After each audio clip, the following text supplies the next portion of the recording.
자, 일단 7월 증시는 여러분들도 아시겠지만 이제 연준이 긴축 강도를 좀 완화할 것 같다라는 기대감이 작용하면서 월 말까지 시장의 반등세가 좀 나타났죠.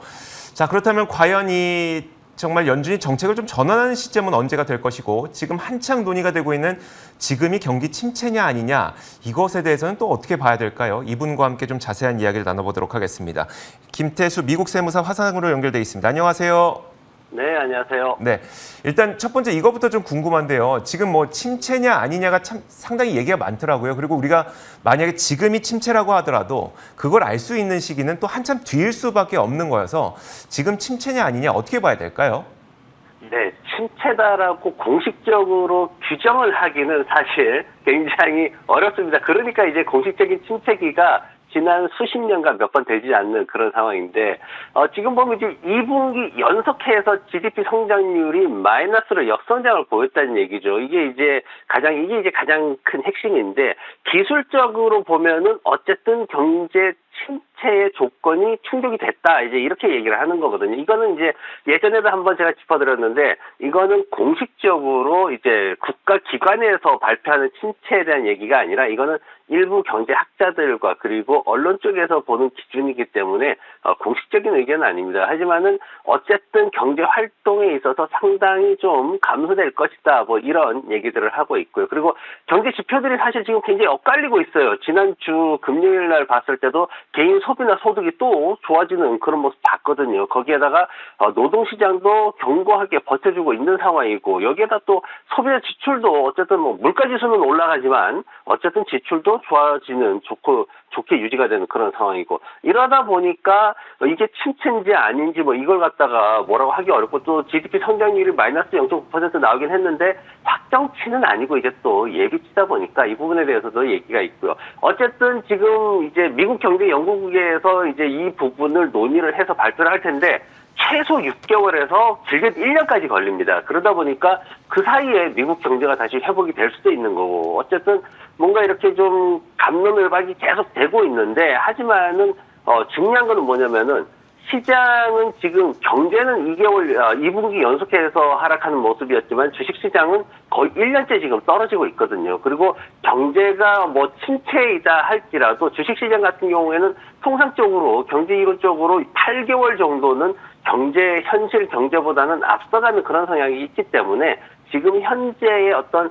바닥권에서의 탈출, 상승 이런 국면들을 충분히 누리셔도 되지 않을까 그렇게 생각합니다. 알겠습니다. 그러니까 뭐 침체에 대한 우려가 없는 건 아니지만 지금 현재 개인들의 소비와 또 지출, 소득, 노동 이런 것들을 보면은 침체라고 보기는 좀 어렵고 그리고 주식시장은 통상적으로 경기보다는 좀 선행하는 측면이 있기 때문에 지금의 반등 좀 누려도 괜찮겠다. 이 정도로 받아들여도 되겠죠? 네, 그렇습니다. 네, 알겠습니다. 자, 그러면 이제 또 한 가지 측면이 이게 될 것 같습니다. 사실 요즘 시장에서 반등하고 있는 거는 연준이 금리 인상 속도를 좀 늦출 것 같다라는 기대감이 있는데 사실 연준 점도표에서 나온 것도 2024년 되면 금리를 인하할 것 같다는 게 또 있긴 있거든요. 그러다 보니까 과연 연준은 그럼 언제쯤 긴축해서 정책 경로를 좀 바꿀 것이냐에 대한 궁금증도 있거든요. 어떻게 보세요?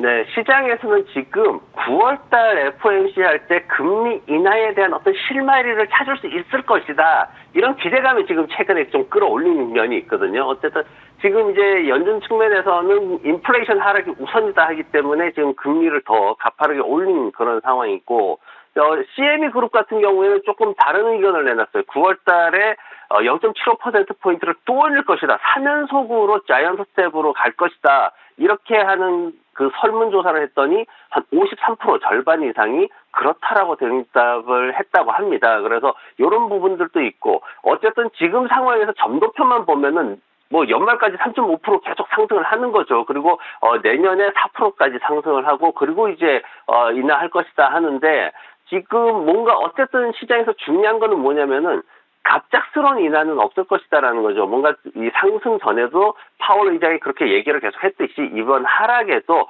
파월 의장은 계속해서 그렇게 또 신호를 줄 거기 때문에 그 신호를 확인하고 거기에 대해서 대응을 하는 게 적절하다라고 봅니다. 네, 알겠습니다.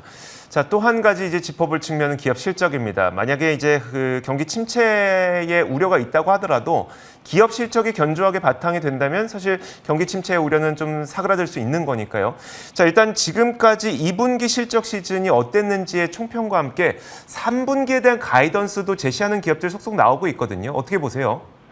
네, 2분기 실적은 사실 우리가 염려가 컸어요. 정말 우려가 컸습니다. 그런데 그것보다는 훨씬 굉장히 좋은 수준으로 그렇게 됐죠. 예상치를 못 맞추는 기업들이 많았지만은 그렇지만은 그 예상치보다는 어떤 앞으로의 비전에 대해서 이제 대형 기술주들이 괜찮을 거다라는 그런 전망을 많이 내놨기 때문에 특히 이제 아마존닷컴이라든가 뭐 이런 회사들이 괜찮을 것이다라는 얘기를 많이 했기 때문에 좀 긍정적인 측면이 있었고, 다만 이제 걱정되는 게 뭐냐면은 달러가 너무 강한 게 문제예요. 애플 같은 경우에는 미국 달러 강세로 인해 가지고 3분기 실적이 7에서 10%까지 순이익이 줄어들 것이다, 이렇게 얘기를 하고 있는 상황이고, 그리고 메타 같은 경우에도 지금 그 손실이 좀 많이 컸죠. 매출이 줄어들었는데, 처음으로 이제 줄어들었는데 그 부분에 있어서도 1% 줄었는데, 만약에 강달러가 아니라 기존의 1분기 정도 수준만 됐어도 이게 3%는 더 증가했기 때문에 줄어드는 일은 없었다. 줄어드는 게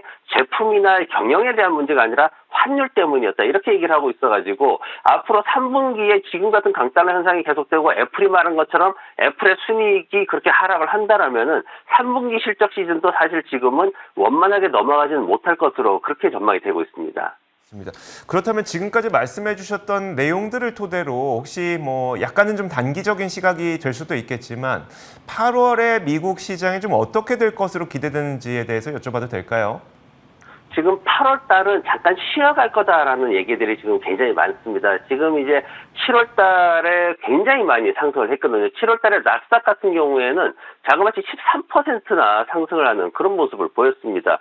그러다 보니까 시장에서는 이제 매수를 이제 따라가기도 어려운 상황이고, 아니면은 매수를 했는데 이걸 어디까지 가지고 갈 거냐, 이런 것들도 문제가 있는데, 그러다 보니까 지금 이제 시장에서 들어가는 그런 종목들에 대해서 투자자들이 굉장히 곤란하게 지금 어렵게 생각하고 있는 부분들이 많아요. 지금 방송을 통해 가지고 그동안 저 같은 경우에는 이제 미국 정부의 지원 정책에 따라 가지고 반도체라든가 이런 것들을 말씀을 드렸는데, 근데 이제 그 중에서도 섹터를 반도체로 잡았지만은 실제 매수하는 종목들은 수혜를 볼 수 있는 기업들로 해서 중소기업들, 미국 정부에서 지원금을 밀어주게끔 하는 기업들, 대표적으로는 어떤 형태를 띠냐면은 2020년도를 기준으로 해가지고 투자금이 갑자기 늘어나는 회사들이 있습니다. 그런 중소기업들이 현금을 충분히 또 가지고 있는 기업들이 있는데, 이런 기업들을 선정을 한 거고, 그리고 이제 또 하나 중요한 거는 이 섹터 안에서도 지난주에도 보셨지만 인텔 같은 회사들은 반도체 분야에서 바로 대기업 그룹에서 이 시장을 끌고 가야 되는 입장인데도 주가는 오르지 못합니다. 그런 부분들은 바로 투자자들이 어느 부분에서 기대치가 높은가 하는 것을 찾아야 되는 거죠. 그래서 8월달 시장은 일단 전체적으로 대형주들은 조금 쉬어가는 시장이 될 거고, 하지만 중소형주들을 중심으로 해서는 지속적으로 투자가 계속 들어오면서 변동성이 좀 출렁거리긴 하겠지만 결과적으로는 지속적인 상승세로 보일 수밖에 없는 그런 시장이 될 것입니다. 이거는 이제 앞서 말씀드렸지만 시장의 금리 인하라든가 이런 기대치들이 사그라들지 않을 거고, 그리고 8월 달은 특별히 어떤 FOMC나 의회에서 뭔가 악재가 도출될 만한 그런 활동들이 전혀 없기 때문에 이런 기대치들을 가지고 지속적으로 투자 자금이 유입될 것으로 그렇게 전망이 되고 있습니다. 알겠습니다. 시장의 우려 요인들이 상존하는 것에 비해서 7월 증시가 워낙 급격하게 올랐기 때문에 시장 전체가 더 강하게 오르리란 기대보다는 정책이나 아니면 어떤 투자 자금들이 많이 쏟아지고 있는 반도체 중소기업들, 이런 기업들처럼 그런 중소기업들 쪽으로 좀 많이 올라갈 테니까 종목들 선별하는 과정이 필요하겠다. 이 정도로 받아들이겠습니다. 네, 정확합니다. 네, 알겠습니다. 자, 마지막으로 이제 이 시간을 마무리하기에 앞서서 그러면 이런 여타의 상황을 고려했을 때 좀 관심 가질 만한 기업이 있어서 소개해 주시겠다면서요? 네, 그렇습니다. 제가 이제 반도체 말씀드렸는데, 그럼 반도체 말고 또 다른 것도 있지 않느냐, 이렇게 생각하실 것 같아서 제가 우주 산업 개발 쪽에서 이제 로켓랩 USA라는 회사를 가져왔습니다. RKLB라는 코드를 쓰고 있고요.